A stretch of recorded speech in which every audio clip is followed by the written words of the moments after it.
অনেক দিন থেকে ইচ্ছে ছিল এরকম একটা পুরনো হেরিটেজ বাংলোতে এসে থাকবো।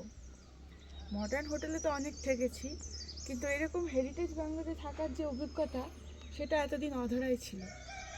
আজকে ফাইনালি আমরা এই সুন্দর হেরিটেজ বাংলোটাতে এসে আছি। মনে হচ্ছে সময় যেন থমকে গেছে, যেন এক যুগ, একটা বিরাট একটা সময় আগে পিছিয়ে গেছি আমরা। বাংলোটা তৈরি হয়েছে 1911 সালে, তো এখন 2026 সালে স্বাভাবিকভাবেই বোঝা যাচ্ছে এটা 115 বছরের পুরনো একটা বাংলো। কিন্তু এটাকে ওয়েল মেনটেন রাখা হয়েছে জন্য এটা এতটা সুন্দর, এর এস্থেটিক বিউটিটাই এতটা ভালো। শুধু যে বাংলোটা সুন্দর তাই না, চারিপাশের পরিবেশটাও অসাধারণ। সুউচ্চ পাইন বনের শ্রেণীতে চারিদিকে এমনভাবে প্রাচীরের মতো ঘেরা যে আশেপাশে কোনো পাহাড় বা দিগন্ত কিছুই দেখা যায় না, চারিদিকে শুধু পাইনের প্রাচীর।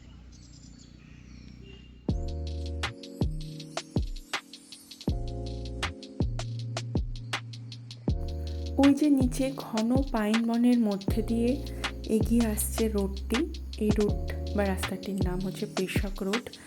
সেই রাস্তা থেকেই ওপরে উঠে চলে আসছে এই যে সরু রাস্তাটা, বেশ খাড়া রাস্তা, কিন্তু গাড়ি নিয়ে উঠতে বেশ অনেকটাই বেগ পেতে হয়েছিল। সোজা চলে আসছে এই বাংলোতে। আর এই যে সোজা পেশক রোডটি যাচ্ছে, এটা দার্জিলিং থেকে কালিম্পংকে কানেক্ট করে। দার্জিলিং থেকে এই তাগদা বাংলোর দূরত্ব মোটামুটি 26 থেকে 27 কিলোমিটার, আর শিলিগুড়ি শহর থেকে তাগদার দূরত্ব প্রায় 70 কিলোমিটার মতো। দার্জিলিং থেকে বেশ কাছে এই তাগদা, তিনচুলের লামাহাটা, এই অপশনগুলি ট্যুরিস্টদের কাছে এখন খুবই পছন্দের। এই তাগদা বাংলো নম্বর 12-এ অনেকগুলি রুম রয়েছে, যার মধ্যে স্ট্যান্ডার্ড, ডিলাক্স এবং সুইট রুম রয়েছে। প্রত্যেকটি রুমের ভাড়া আলাদা আলাদা, কিন্তু রুম ভাড়ার সঙ্গে খাবার একেবারেই ইনক্লুডেড নেই। খাবারের জন্য মাথাপিছু 900 টাকা করে প্যাকেজ রয়েছে, যেখানে রয়েছে ব্রেকফাস্ট, লাঞ্চ, ইভিনিং স্ন্যাক্স এবং ডিনার। ইংলিশ ব্রেকফাস্টের মধ্যে টোস্ট, এগ পোচ এইসব যেমন থাকে, স্যান্ডউইচ থাকে, ঠিক তেমনই ইন্ডিয়ান ব্রেকফাস্টের অপশানে লুচি, পুরি, ঘুগনি এসব থাকে। তবে আমরা স্পেশাল রিকোয়েস্ট করাতে ওরা আমাদের জন্য আলুর পরোটা বানিয়ে দিয়েছিল। Believe me, the test was awesome. এই হলো এখানকার কিচেন এরিয়াটা এখনও অনেকটাই মনে হয় যে পুরনো সময়ের ছাপ কিছুটা রয়েছে। আসলে রান্নাবান্নার জায়গাতে কিছুটা ছাপ থেকেই যায়, তবে জায়গাটা ভীষণ পরিষ্কার পরিচ্ছন্ন। ভীষণই যত্ন নিয়ে তারা রান্না করছিলেন পরিষ্কার পরিচ্ছন্নভাবে। কিচেনেও আমরা মাঝে মাঝে গিয়ে দেখছিলাম, এবং তারা বেশ ধৈর্য সহকারে আমাদের অর্ডারগুলো নিচ্ছিলেন এবং আমাদেরকে সার্ভ করছিলেন। এবং তাদের রান্না সত্যি আমাদের ভীষণ ভালো লেগেছে। গরম গরম আলুর পরোটা আর ঘুগনি খেয়ে আমাদের সকলের মন ভালো হয়ে গিয়েছিল। ব্রেকফাস্টের পর আমাদের সঙ্গে দেখা হলো এবং আলাপ হলো এই প্রপার্টির ওনার মিস্টার নব্বু এবং তার ওয়াইফের সাথে। দুজনেই ভীষণ পোলাইট এবং হসপিটেবল। সঙ্গে যাদের কথা কখনো ভুলবো না তারা হলেন এখানকার শেফ এবং কুক। অপূর্ব তাদের হাতের রান্না। ডাইনিং এবং কিচেনের ঠিক পাশে ডান দিকে রয়েছে এই রুমটি। এটি একটি স্ট্যান্ডার্ড রুম এবং এটা ডাবল অকুপেন্সি রুম আছে। আর এই রুমটা কিন্তু বেশ স্পেসিয়াস, বেশ ভালো, সুন্দরভাবে সাজানো গোছানো। এটির ভাড়া সম্ভবত 3,500 টাকা। ডাইনিং স্পেস থেকে বেরিয়ে এই করিডর হয়ে বাঁ হাতে চলে গেছে দোতলায় উঠে যাওয়ার সিঁড়ি।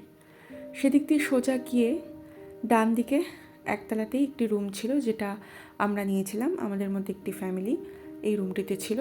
এটি একটি ডিলাক্স রুম এবং এর ভাড়া 4,000 টাকা। আর এখানে দেয়ালে রয়েছে এই বাংলোর পুরনো আমলের ছবি। এই যে অনেক দিন আগেকার এই ছবিগুলো, যখন বাংলোটা পুরোপুরিভাবে রেনোভেট করা হয়নি সেই সময়ের ছবিগুলো এখানে রয়েছে, যেটা দেখলে বোঝা যায় যে যখন প্রথম হ্যান্ডওভার হয়েছিল ব্রিটিশদের হাত থেকে এই প্রপার্টিগুলি ইন্ডিয়ান লোকাল লোকদের কাছে, তখন এটি কেমন ছিল এবং পরবর্তীতে তারা কিভাবে এটাকে রেনোভেট করে এই পর্যায়ে নিয়ে এসেছে। তো 4,000 টাকার ডিলাক্স রুমটার এন্ট্রান্সটা এরকম। এখানেও একটি ফায়ারপ্লেস রয়েছে, বসার জায়গা রয়েছে, বেড রয়েছে, ড্রেসিং এরিয়া রয়েছে, আর রয়েছে একটা খুব সুন্দর ছোট্ট ব্যালকনি যেখান থেকে বাঁ দিকের লনটাতে যাওয়া যায়।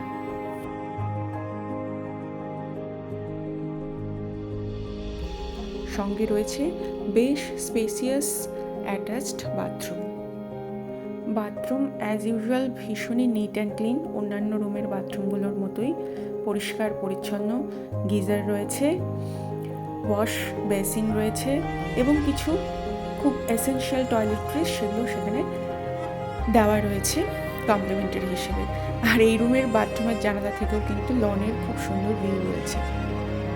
এই ফায়ারপ্লেসগুলো কিন্তু এখনও কাজ করে, মানে ইচ্ছে করলেই এখানে আগুন জ্বালানো যায়, তবে তার জন্য চার্জেস এক্সট্রা লাগে, যেহেতু যে কাঠটা এখানে দেওয়া হবে সেটার একটা এক্সট্রা চার্জ, সম্ভবত সেটা 500 রুপিস, সেটা প্রোভাইড করলে তারা কাঠটা দিয়ে দেন।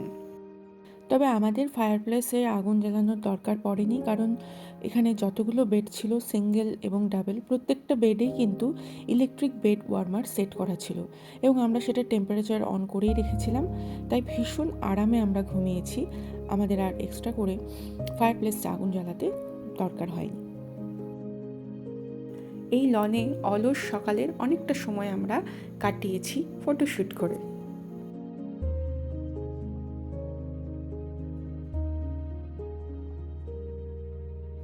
এই রুমের সামনেই রয়েছে দোতলায় উঠে যাওয়ার সিঁড়ি এবং সিঁড়ির ধারে দেয়াল জুড়ে রয়েছে প্রচুর ছবি, যেগুলো বিভিন্ন সময়ে এই বাংলোতে যে সমস্ত সেলিব্রিটিরা এসেছেন, বলিউড স্টার, টলিউড স্টার, এমনকি বিখ্যাত পলিটিক্যাল পার্সোনালিটিসরা যারা বিভিন্ন সময় এখানে এসেছেন তাদেরই ছবি কিন্তু এখানে ফ্রেম করে রাখা রয়েছে এবং এখানে কিন্তু প্রচুর ফিল্মের শুটিং হয়েছে। ওপরেও কিন্তু বেশ কয়েকটি রুম রয়েছে, আমরা যদিও ওপরে ছিলাম না তাই প্রতিটি রুমের ভাড়া আমরা বলতে পারছি না, তবে অ্যারাউন্ড এই ধরনেরই রুম রয়েছে। ডিলাক্স রুম এবং সুপার ডিলাক্স রুমগুলো ওপরে রয়েছে। আচ্ছা, এই বাংলোটির নাম বাংলো নাম্বার 12 কেন? কারণ এই সময় তাগদাতে যে বাংলোগুলি তৈরি হয়েছিল সেগুলি প্রায় অনেকগুলি এখন রেস্টোর করা হয়েছে এবং প্রায় 15খানা বাংলো এখানে রয়েছে। সবগুলিই যে এখানে হোটেল হিসেবে ব্যবহৃত হচ্ছে তা নয়, কোনোটা স্কুল বা বিভিন্ন ধরনের সরকারি অফিস হিসেবেও ব্যবহার হচ্ছে, আর বাদবাকিগুলোতে এই ধরনের হোটেল বা হোমস্টে বিজনেস চলছে। এই সমস্ত বাংলোগুলিকে লোকালরা একসময় কোঠি বলতো। রানী কোঠি, 8 নম্বর কোঠি, সোনপুর প্যালেস, গ্রিন শিল্ডস, এই সমস্ত নামে এই বাংলোগুলি এখন রয়েছে। এর মধ্যে বাংলো নম্বর 12 বেশ বিখ্যাত হয়েছে, তার কারণ এখানে বেশ কিছু সিনেমা এবং ওয়েব সিরিজের শুটিং হয়েছে। এছাড়াও বাংলো নম্বর 15, বাংলো নম্বর 10 এগুলোও কিন্তু ট্যুরিস্টদের মধ্যে বেশ জনপ্রিয়। এই বাংলোগুলো তৈরি হয়েছিল মোটামুটি 1900 থেকে 1918 সালের মধ্যে। তবে তাগদা শহরের পত্তনের ইতিহাস জানতে গেলে আমাদের আরও কিছুটা সময় পিছিয়ে যেতে হবে। বাংলোর ডান পাশের এই রুমগুলো কিন্তু ডিলাক্স রুম এবং এগুলো কিন্তু তুলনামূলক অনেকটাই আধুনিক এবং নতুন তৈরি। 1880-র দশকে এখানে নতুন চা বাগান গড়ে ওঠে। এই টি প্ল্যান্টেশনের প্রথম উদ্দেশ্যই ছিল ফার্স্ট ফ্লাশ বা প্রথম চা পাতাগুলো তুলে সেটা থেকে উন্নত মানের চা তৈরি করা, এবং সেই উদ্দেশ্যে এখানে প্রচুর ব্রিটিশ অফিসারদের আগমন ঘটে এবং জায়গাটাতে প্রচুর কটেজ তৈরি হয়। এছাড়াও 1900 শতকের সময় থেকে এখানে তৈরি হয় British cantonment area. World war 1 বা প্রথম বিশ্বযুদ্ধ শুরু হওয়ার সময় এই যে ব্রিটিশ ক্যান্টনমেন্ট এরিয়াটি এখানে তৈরি হয়, এর ফলে প্রচুর হাই প্রোফাইল হাই র্যাঙ্ক অফিসারদের এখানে বসবাস শুরু হয়। তারাই এখানে এই বিভিন্ন বাংলোগুলি বানিয়ে থাকতে শুরু করেন। গড়ে ওঠে ব্যাঙের ছাতার মতো অজস্র বাংলো, যেগুলো তখনকার ব্রিটিশ স্থাপত্য অনুযায়ী তৈরি হয়েছিল।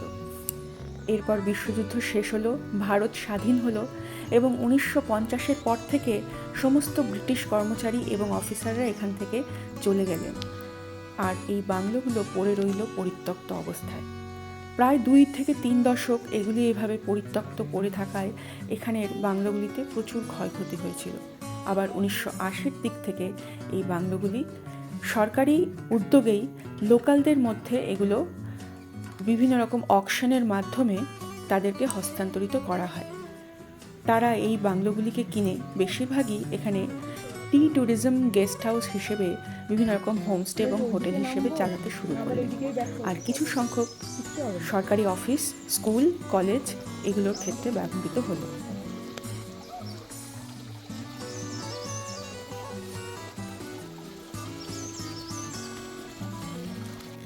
বাংলোর পাশ দিয়ে বয়ে গিয়েছে ছোট্ট একটি নালা, যার জলের কুলকুল শব্দ এই জায়গার নীরবতা যেন ভেঙে দিচ্ছিল। ব্রেকফাস্টের পরে আমরা চলে গিয়েছিলাম পাশের পাইন বনে পায়ে পায়ে হাঁটতে হাঁটতে। শতাব্দী প্রাচীন এই পাইন গাছের সুউচ্চ শ্রেণী আমাদের অবাক করিয়ে দিচ্ছিল, মনে করিয়ে দিচ্ছিল শতবর্ষের বেশি পুরনো ইতিহাসের কথা। এখানে বেশ কিছুক্ষণ পাহাড়ের মাঝখানে হেঁটে আমরা ফিরে এলাম। চারিদিকে এই যে উঁচু পাইন বনের শ্রেণী, এখানেই বেছে নেওয়া হয়েছিল এই ক্যান্টনমেন্ট এরিয়া তৈরি করার জন্য। তার কারণ এখানে এই বাংলোগুলো আশেপাশের কোনো পাহাড় থেকেই কিন্তু ভিজিবল হয় না, তাই সিকিউরিটি ইস্যুটাও একটা মূল কারণ যার জন্য এই জায়গাটিকে বেছে নেওয়া হয়েছিল ক্যান্টনমেন্ট এরিয়া হিসেবে। গভীর প্রাকৃতিক অরণ্যের মাঝে দৃশ্যমানতার আড়ালে লুকিয়ে থাকা এই ঢালু ছাদের বাংলো বাড়িগুলি বহু বছর ধরেই লুকিয়ে রেখেছে অনেক সাদা কালো ইতিহাস। বাংলোর বর্তমান মালিককে বাহবা দিতেই হয় তার অপরূপ রুচিবোধের জন্য। কি সুন্দরভাবে তিনি পুরো জায়গাটা সযত্নে সাজিয়ে গুছিয়ে রেখেছেন। তারা অবশ্য এই বাড়িটিতে থাকেন না, শুধু আসেন, দেখাশোনা করে আবার চলে যান। আর মূল ক্রেডিটটাই দিতে হয় এখানকার যারা কেয়ারটেকার তাদেরকেই। লেপচা ভাষায় তাগদা শব্দের অর্থ হলো মিস্টি ভ্যালি বা কুয়াশাবৃত উপত্যকা। এই জায়গাটা সত্যি মাঝে মাঝেই মেঘের আনাগোনায় এক রহস্যময় গা ছমছমে পুরনো বাংলো বাড়ির অনুভূতি এনে দেয়। এমনিতেই এসব পুরনো বাড়ি নিয়ে নানা রকম রহস্যে ভরা ভূতুরে গল্প ঘুরে বেড়ায়।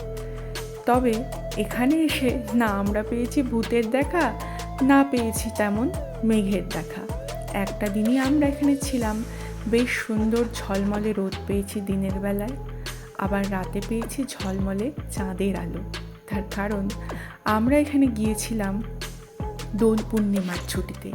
2026-এ দোলের ছুটিতে আমরা এখানে ঘুরতে গিয়ে রাতে এত সুন্দর জ্যোৎস্নার আলোয় ধুয়ে যাওয়া এই বাংলোকে অনুভব করেছিলাম যে ভিডিও করার কথা আর মনে ছিল না।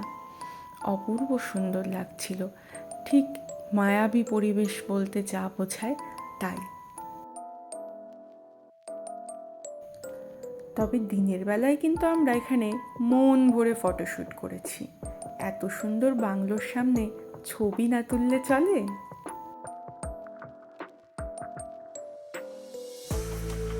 এবারে আসি আরও একটি রুমে যেখানে আমরা ছিলাম।